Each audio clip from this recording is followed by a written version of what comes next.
A very good morning to all students. Once again, we are coming to introduce a new topic of class 12th business studies. As you know very well, in the last few videos, we discussed a different topics which are related to different chapters.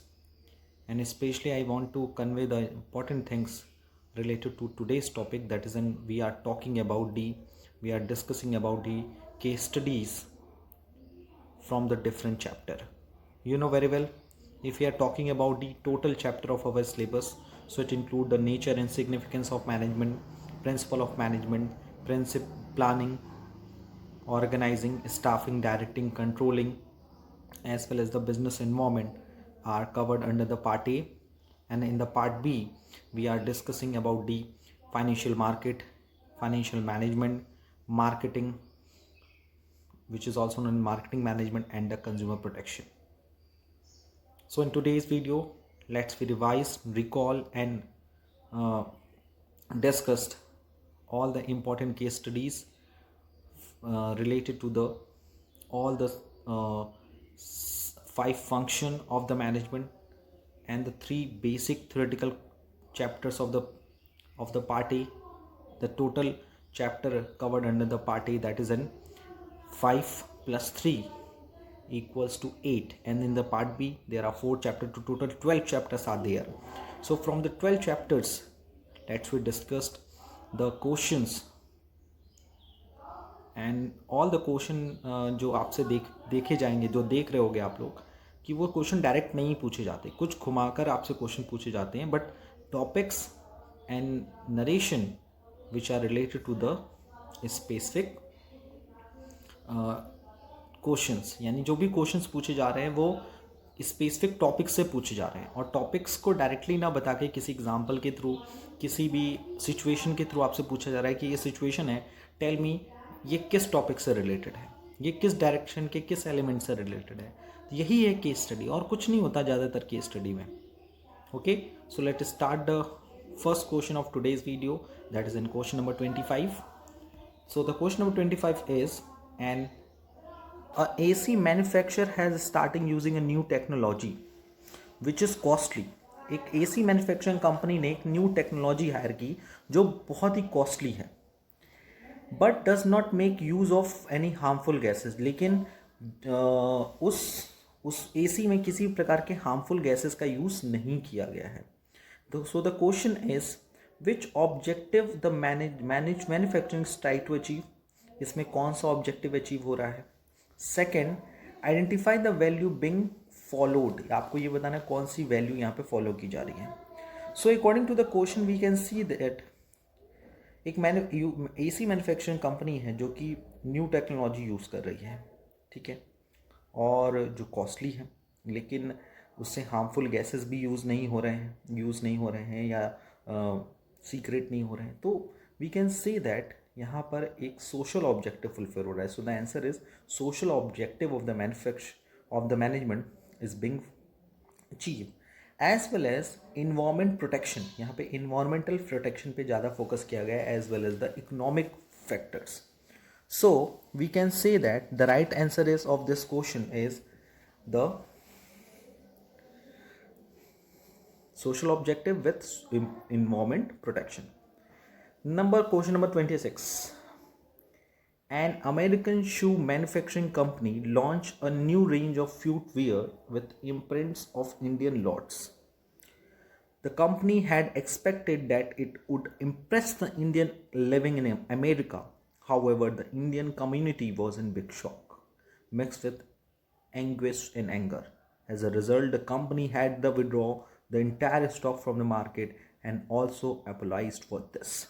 एक American शू manufacturing company है जिसने अपना एक footwear का new range launch किया, लेकिन उसमें जो इंडियन लॉट्स थे, मतलब भगवान देवी देवताएं हैं, उनके इम्प्रिंट्स लिए गए. The company had expected it would impress the Indian living in America.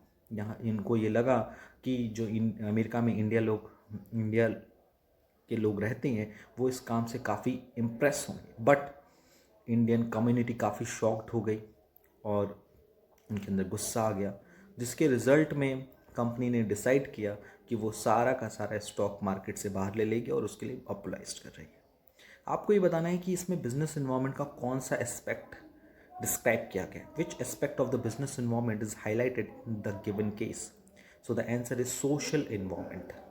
Second, why is it necessary for the business enterprise to analyse this environment. ये सबसे इंपॉर्टेंट है, सोशल इन्वायरमेंट को एनालाइज करना क्यों ज़रूरी है। Because you know very well, social environment की अगर हम बात करें, सोसाइटी के आसपास कई तरह के कास्ट, क्रीड, रिलीजन, कई तरह की चीज़ें हमारे आसपास घूमती रहती हैं। So it is a responsibility of the every manufacturer, every marketer to analyse the social environment very carefully. So it is necessary for the business enterprise to analyze social environment as it determines the product, service and standard of conduct that they are acceptable to society or not. आपको ये भी ध्यान रखना है कि यहाँ पर society कौन से कस्टम्स, कौन से प्रोडक्ट या चीज़ें एक्सेप्ट करेगी या उसको रिजेक्ट कर देगी। इसमें थर्ड पॉइंट है, identify the values ignored when the company launch footwear with imprints of the Indian lords. यहाँ बताना है कि कंपनी ने जब फुटवियर लॉन्च किया इंडियन लॉर्ड्स के इम्प्रिंट से, तो इसमें कौन सी वैल्यूज़ इग्नोर की गई है। इसमें पहला है respect for beliefs and culture of various religion, क्योंकि हर धर्म के लोगों का अपना अपना मान्यताएं हैं, अपनी अपनी चीज़ें हैं कि वो कौन सी जगह पे, अगर भी उन्होंने कोई ऐसी चीज़ लॉन्च की होती, जैसे टी शर्ट लॉन्च की होती, तो टी शर्ट पे लोगों को उतना वो कह सकते हो ना, इतना उनको ऐतराज़ नहीं होता, उनको इतना दिक्कत नहीं होती, इतनी प्रॉब्लम्स नहीं होती, वो एक्सेप्टेबल होता। बट फुटवियर में भगवान जी की फ़ोटोज़ को यूज़ करना, this is not a good thing. The question number 27, Harish is a very expensive, experienced and highly qualified leader. Harish जो है वो एक बहुत ही क्वालिफाइड और एक्सपीरियंस्ड लीडर है। All his subordinate respect him because he does not force his opinion on others. Means सारे subordinate उसको respect करते हैं क्योंकि वो कोई भी अपनी चीज़ें, कोई भी अपना ओपिनियन लोगों पे थोपता नहीं है, फोर्स नहीं करता है। And listen to their suggestion as well as problems before taking decision. और वो अपने सारे सबऑर्डिनेट्स से सजेशन लेता है, प्रॉब्लम्स को सुनता है किसी भी डिसीजन को लेने से पहले। So the question is which style of leadership is being discussed है। बहुत ईजी है। In this question we can say that the democratic style of leadership will be followed, as well as यहाँ पे humanity, respect and concern जैसे values को भी fulfil किया जा रहा है। क्वेश्चन नंबर 28, ये सब कुछ छोटे छोटे क्वेश्चन है जो 1 मार्क्स में आपके एग्जामिनेशन में आ सकते हैं। कृति purchase some species being claimed as pure by the seller. However, a laboratory test showed that those were adulterated. कह रहा है कृति ने परचेस किया कुछ स्पाइसेस जिसमें claim as pure by the seller, जिसे सेलर ने प्योर क्लेम किया था, लेकिन लेबोरेटरी टेस्ट में पता चला कि वो एडल्ट्रेटेड प्रोडक्ट है। आपको ये बताना है, mention 2 remedies which she can get from the consumer court to get the product replace with the new one. यहाँ पे वो क्या कर सकती है, जो खराब प्रोडक्ट है उसे सही प्रोडक्ट के साथ रिप्लेस किया जा सकता है जो कि फ्री हो any kind of the defect, to get the refund of the price paid for the species. और दूसरा उससे ये हो सकता है कि जो प्राइस है उससे रिफंड मिल सकता है। और यहाँ वैल्यूज़ कौन कौन सी हैं, which values are being violated here. यहाँ पे कौन कौन सी वैल्यूज़ वायलेटेड हो रही हैं, that is an purity, purity क्योंकि प्रोडक्ट एडल्ट्रेटेड है। सेकंड, हॉनेस्टी क्योंकि सेलर ने ये इन्फॉर्मेशन सही ढंग से कृति को या परचेजर को कम्युनिकेट नहीं की थी। Okay, next will be a question number 29। Rapid tours limited is a travel agency which books rail ticket on commission basis. It takes 2 days for Rapid Tour to get the tickets from railway reservation counter and deliver this ticket to the consumer. In the last 1 year, there has been drastic decrease in its business as most of the consumer have shifted to Satya Tours and Travels, जिसका नाम another travel agency which provide the ticket within half an hour through use of network. इसमें clearly लिखा है rapid tours limited एक travel agencies है जो कि train की टिकट्स बुक करते हैं, रेल की टिकट्स बुक करते हैं कमीशन बेसिस पे। ये generally takes 2 days for the rapid tour to get the tour ticket from the railway reservation counter and deliver the ticket to the consumer.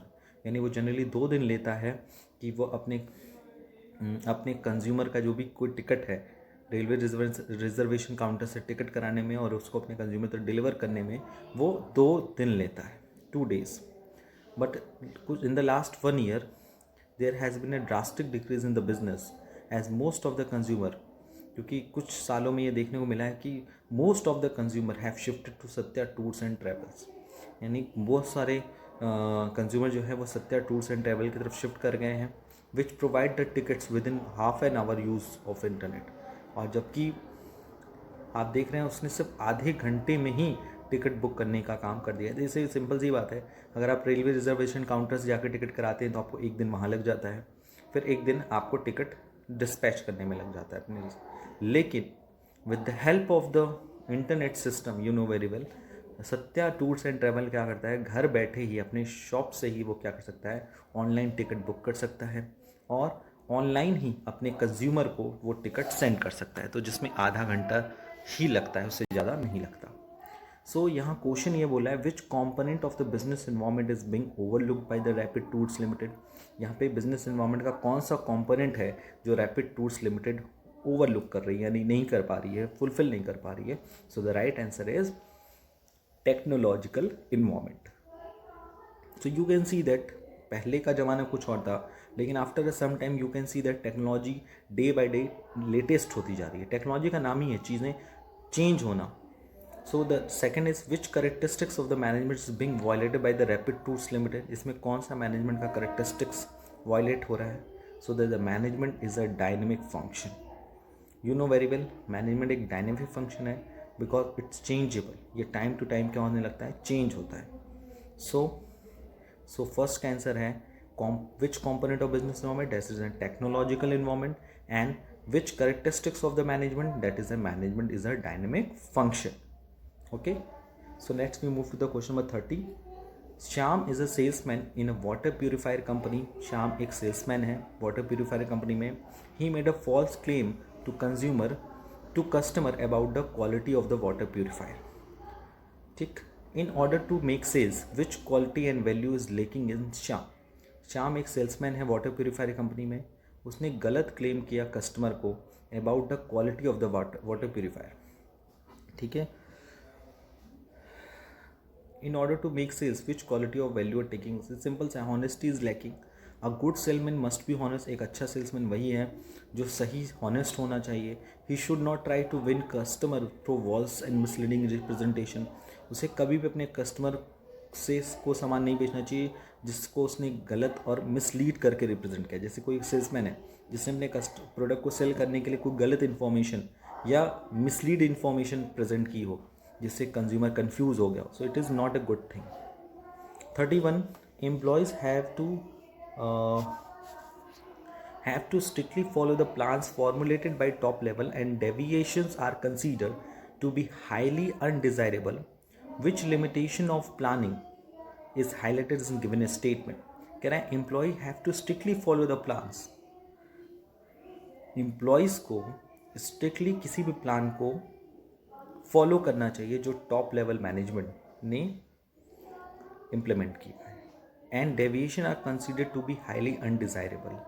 और plan performance और actual performance में जो भी deviation आ रहा है वो किसी भी तरह से डिज़ायरेबल नहीं होगा। ये लाइन बहुत ही क्लियर है कि एम्प्लॉयज़ को टॉप लेवल के थ्रू जो भी प्लान्स फॉर्मुलेट किया गया है उसे स्ट्रिक्टली फॉलो करना चाहिए, और जो डेविएशंस हैं, यानी deviation means the difference between the plan performance and an actual performance, वो हाईली अनडिज़ायरेबल है, वो कंपनी एक्सपेक्ट नहीं करती।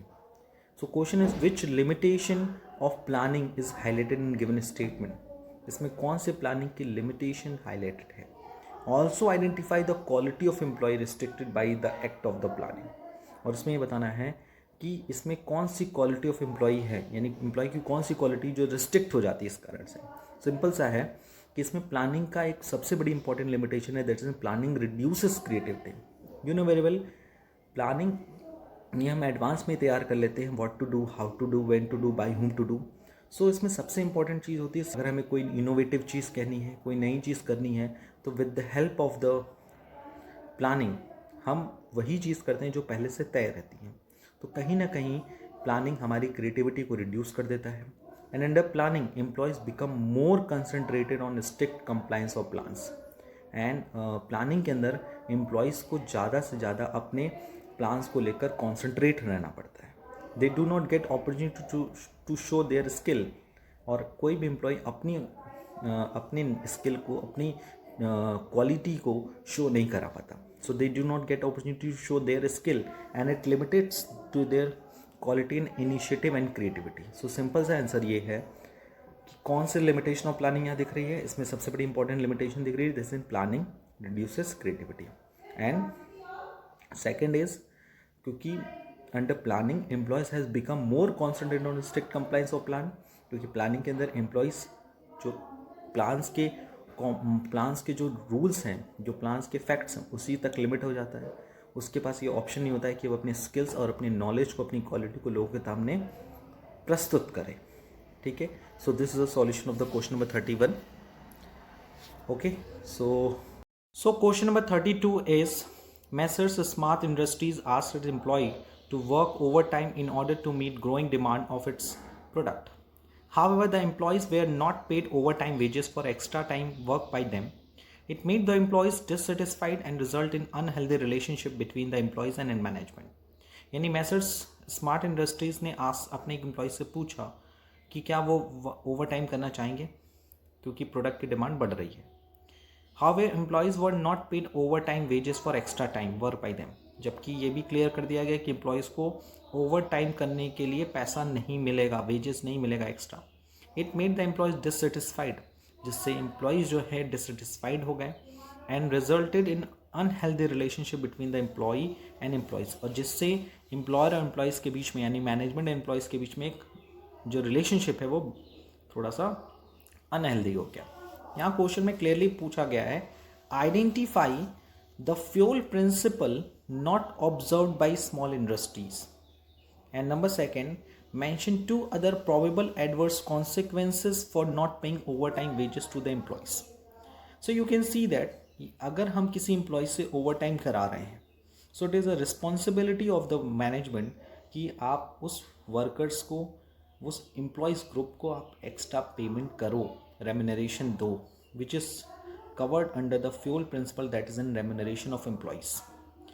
And if we are talking about the 2 other probable adverse consequences for not paying overtime wages to the employees, that is an lack of motivation among employees. अगर हम sufficient remuneration अपने employees को पे नहीं करते तो कहीं ना कहीं वो employees के अंदर एक जो dissatisfaction है वो increase करता है, जिससे उनके अंदर जो मोटिवेशन है, जो मोरल है, वो रिड्यूस होता है। So if any employees are underpaid, if they are working, they are giving their work for the extra time, so the answer is lack of motivation among employees. And number 7, increase in labor turnover. You know very well, labor turnover is a very major problem of the organization. In this problem we can see that maximum experienced and qualified employees left their job and they do their work in other company where company respect their desires and needs and wants. So अगर कोई company properly remuneration of employees principle को follow नहीं करती तो कहीं ना कहीं वो एम्प्लॉयज़ के लिए मोटिवेशन कम हो जाता है, लेबर टर्नओवर बढ़ जाता है, ये सारी चीज़ें देखने को मिलती हैं। And the next line, highlight the value discarded in this act of management. इस मैनेजमेंट के इस एक्ट में कौन सी वैल्यू डिस्कार्ड की गई, किस वैल्यू को ज़्यादा फोकस नहीं किया गया। The management is not just and fair, it shows lack of responsibility management rewards employees. यानी मैनेजमेंट का जो बिहेवियर है वो फेयर नहीं है और मैनेजमेंट की जो रिस्पॉन्सिबिलिटी है एम्प्लॉयज़ को लेकर वो भी सही से बियर नहीं की गई। So this is a solution of the question number 32. Next is question number 33 is, in order to reduce the cost an organization is planning to reduce the charity given to the social and religious institution, which value will be discarded by this decision. कह रहा है cost को reduce करने के लिए organisation ने plan किया कि वो जो चैरिटी है जो स्कूल को या रिलीजियस इंस्टीट्यूशंस को या सोशल इंस्टीट्यूशन को दिया जा रहा है वो कम किया जाएगा। यानी ऑर्गेनाइजेशन ने प्रोडक्ट की कॉस्ट या एक्सपेंसेस को कम करने के लिए डिसाइड किया कि वो रिलीजियस इंस्टीट्यूशन को सोशल इंस्टीट्यूशन को कम चैरिटी देंगे। Which value will be discarded by this decision, या कौन सा ऑब्जेक्टिव है यहाँ इग्नोर किया गया, वो है social responsibility. According to companies act 2013, every company must bear their corporate social responsibility. If company cannot bear the sufficient and adequate corporate social responsibility, they cannot do their work in the environment. यानी अगर वो environment से बहुत कुछ ले रही है लेकिन environment को कुछ दे नहीं रही है तो कहीं ना कहीं वो अपनी सारी गोल्स को पूरा करने में इनकैपेबल है। Next question number 34, In an organization, the director takes all the decision by himself. एक ऑर्गेनाइजेशन है जहाँ डायरेक्टर सारे डिसीजन खुद लेता है and gives only orders to his subordinate, जहाँ वो अपने ऑर्डर्स देता है सबऑर्डिनेट्स को सिर्फ। The subordinates are very talented and efficient. जो सबऑर्डिनेट है वो बहुत टैलेंटेड और एफिशिएंट है, but they are not forced to work as per the strict instruction of the director. But वो डायरेक्टर के स्ट्रिक्ट इंस्ट्रक्शन के फोर्स करने पे वो नहीं काम करते। As a result director is always engage in the day to day operational activity, जिसके कारण डायरेक्टर हमेशा ऑपरेशनल एक्टिविटी में इंगेज रहता है and is unable to concentrate on core issue of the company, और कंपनी की जो इंपॉर्टेंट इशूज हैं उस पर वो फोकस नहीं कर पाता। Identify the Fayol principle discarded in this given. यहाँ पर सबसे बड़ा प्रिंसिपल है centralisation and decentralisation. You know very well, according to the principle of centralization and decentralization, every organization could not become a complete centralized and complete decentralized. कोई भी organisation completely centralized या completely decentralized नहीं हो सकता। क्यों नहीं हो सकता? क्योंकि ऑर्गेनाइजेशन का कोई ऐसा पार्ट ज़रूर होता है जहाँ पे कंपनी को उसे सेंट्रलाइज रखना पड़ता है, और उसी तरह से कंपनी से कुछ ऐसे पार्ट्स ऐसे होते हैं ऑर्गेनाइजेशन के कुछ पार्ट जिसको उसे डिसेंट्रलाइज रखना पड़ता है। तो कोई भी ऑर्गेनाइजेशन हो, चाहे वो छोटा हो, चाहे वो बड़ा हो, चाहे वो मीडियम स्केल में आता हो, वो कंप्लीट सेंट्रलाइज एंड डिसेंट्रलाइज नहीं हो सकता। उसी तरह से यहाँ पे डायरेक्टर ने सबसे बड़ी प्रॉब्लम की सेंट्रलाइजेशन डिसेंट्रलाइजेशन। उसे डे टू डे एक्टिविटी को परफॉर्म करने के लिए ऑर्गेनाइजेशन को डिसेंट्रलाइज कर लेना चाहिए, और कंपनीज के जो कोर इशूज़ हैं उनको फेस ऑफ करने के लिए सेंट्रलाइज कर लेना चाहिए। दूसरा क्वेश्चन है highlight the value not observe by the director. Director ने कौन सी वैल्यूज हाईलाइट नहीं की? सो the answer is the director is not observing values of the trust and faith on employees. उसने अपने एम्प्लॉयज़ पे ट्रस्ट नहीं किया, फेथ नहीं किया। The director is not making optimum use of resources. Directors ने रिसोर्सेज का ऑप्टिमम यूज़ नहीं किया। क्यों? क्योंकि क्या उसके सबऑर्डिनेट टैलेंटेड थे, एक्सपीरियंस्ड हैं, but they are not doing their work in the strict environment. Now let's move to the next question. Next question is 35. A cosmetic manufacturing company claims in an advertisement that its face cream improve the face complexion. एक cosmetic manufacturing company है जिसने claim किया अपने advertisement में कि वो face के जो कॉम्प्लेक्शंस हैं, फेस की जो प्रॉब्लम्स हैं उसको दूर करेगी। इट वॉज फाउंड करेक्ट, वो फाइंड किया गया। Do you think such advertisement going to reap positive result for the company in long run? It was found incorrect. जब उस कंपनी को उस क्रीम को यूज़ किया गया तो वो इनकरेक्ट है। देखिए, एक कंपनी ने क्लेम किया कि वो आपके फेस कॉम्प्लेक्शन को इम्प्रूव करेगा, लेकिन ये गलत साबित हो गया। यानी जब लोगों ने यूज़ किया तो उसे रिजेक्ट किया। क्वेश्चन ध्यान से समझिएगा, do you think such advertisement going to reap positive result for the company in the long run? क्या आपको लगता है कि इस तरह के एडवर्टाइजमेंट कंपनी को लॉन्ग रन में फ़ायदा देते हैं? नहीं। Such false advertising can bring sales in the short run.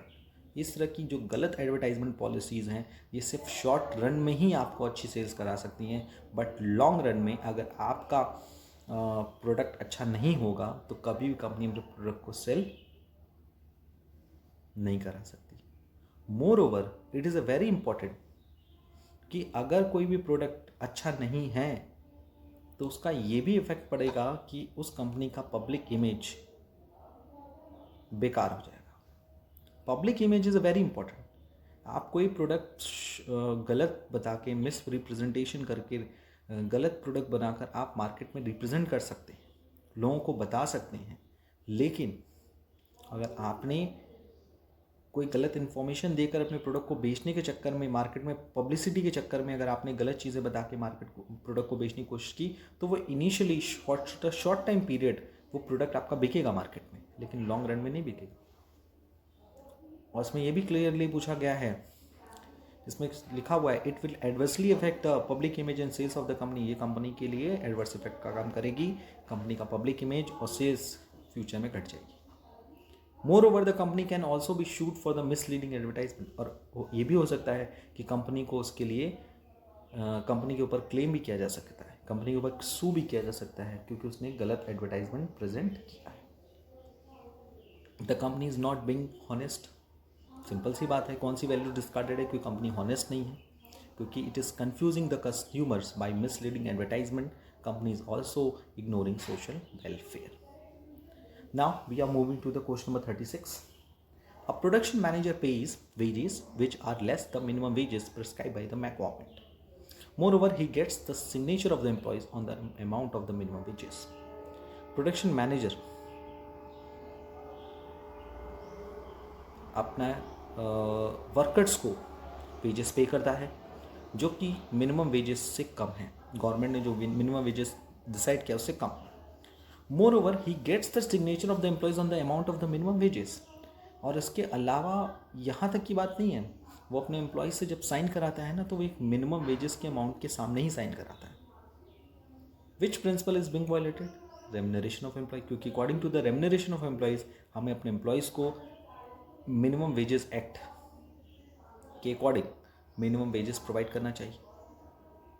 And the very important part, which values are not being followed by them? That is an honesty, that is in respect for law.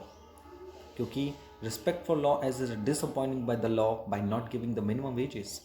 वो minimum wages नहीं दे रहा है, इसलिए वो law का respect नहीं कर रहा है। दूसरा, manager is making fraud by taking signature on the wrong amount. Manager उसे गलत अमाउंट पे साइन करा रहा है। तो कुछ वैल्यूज़ ऐसी हैं जो कॉमन है, जो हर जगह अप्लाई होंगे और उन्हें हर जगह हमें फॉलो अप करना पड़ेगा। Next question, question number 37।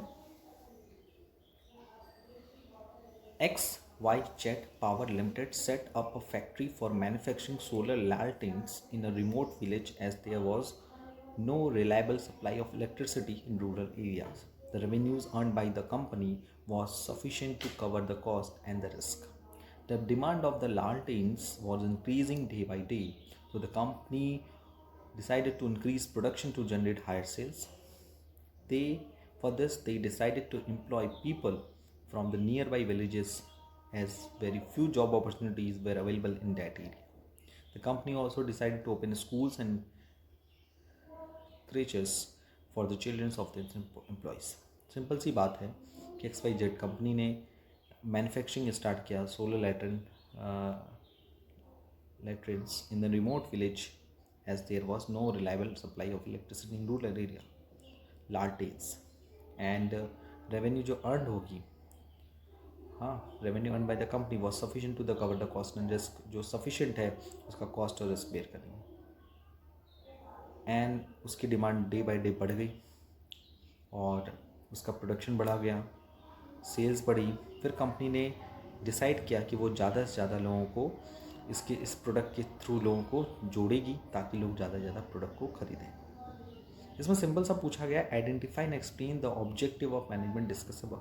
इस पैराग्राफ में कौन सा मैनेजमेंट का ऑब्जेक्टिव अचीव हुआ है? सिंपल सा है, organisational objective. This refers to the utilization of human and material resources considering the investors or interest of the all stakeholders. इसमें सबसे इम्पोर्टेंट बात है कि इस वर्क से कंपनी ने रिसोर्सेज का प्रॉपर यूटिलाइजेशन किया गया है। सोशल ऑब्जेक्टिव्स क्या हैं? This refers to the creation of benefits of the various constituent of the society, यानी इससे कंपनी ने कई तरह की सोशल वेलफेयर का भी काम किया है। कौन कौन सी वैल्यूज़ यहाँ फुलफिल हुई हैं? एम्प्लॉयमेंट प्रोवाइड किया गया है, बैकवर्ड रीजन्स के डेवलपमेंट हुआ है, बेसिक एमिनिटीज़ प्रोवाइड की गई एम्प्लॉयज़ को, और इन्वायरमेंट को प्रोटेक्ट किया गया है। सो ये कुछ आंसर्स हैं, कुछ इंपॉर्टेंट क्वेश्चंस हैं जिनको हम लोगों ने आज डिस्कस किया है, और इस तरह के क्वेश्चंस आपको एग्जामिनेशंस में देखने को मिलेंगे। जैसे यही क्वेश्चन नंबर आपका 37 है, it is a very important question, because ये क्वेश्चन ऑलरेडी आपके बोर्ड एग्ज़ाम 2014 में आ चुका है, और ये क्वेश्चन ऑब्जेक्टिव को कंप्लीट करता है, मैनेजमेंट ऑब्जेक्टिव, क्योंकि दो ऑब्जेक्टिव होते हैं, personal objective, social objective and organisation objective. Organisation objective तो हो ही रहा है क्योंकि प्रोडक्शन बढ़ रहा है, सेल्स बढ़ रहा है। सोशल ऑब्जेक्टिव क्या रहा है? सोसाइटी का वेलफेयर हो रहा है, एम्प्लॉयमेंट जनरेशन हो रहा है, ठीक है, सोसाइटी डेवलप हो रही है एक तरह से, और लोगों का लिविंग स्टैंडर्ड बढ़ रहा है, और इसके साथ ही साथ पर्सनल ऑब्जेक्टिव क्या पूरा हो रहा है? पर्सनल ऑब्जेक्टिव ये हो रहा है कि जो पर्सनल लेवल पे लोग काम कर रहे हैं उनकी जो लिविंग ऑफ स्टैंडर्ड है वो बढ़ रही है, क्योंकि पर्सन टू पर्सन अगर लिविंग स्टैंडर्ड बढ़ रहा है तभी जाकर as a whole society development करती है, ठीक है। तो ये है क्वेश्चन नंबर 37 का सॉल्यूशन, और बाकी जो क्वेश्चंस हैं वो हम लोग नेक्स्ट वीडियो में डिस्कस करेंगे। आज के लिए इतना ही। Thank you, thanks a lot and take care.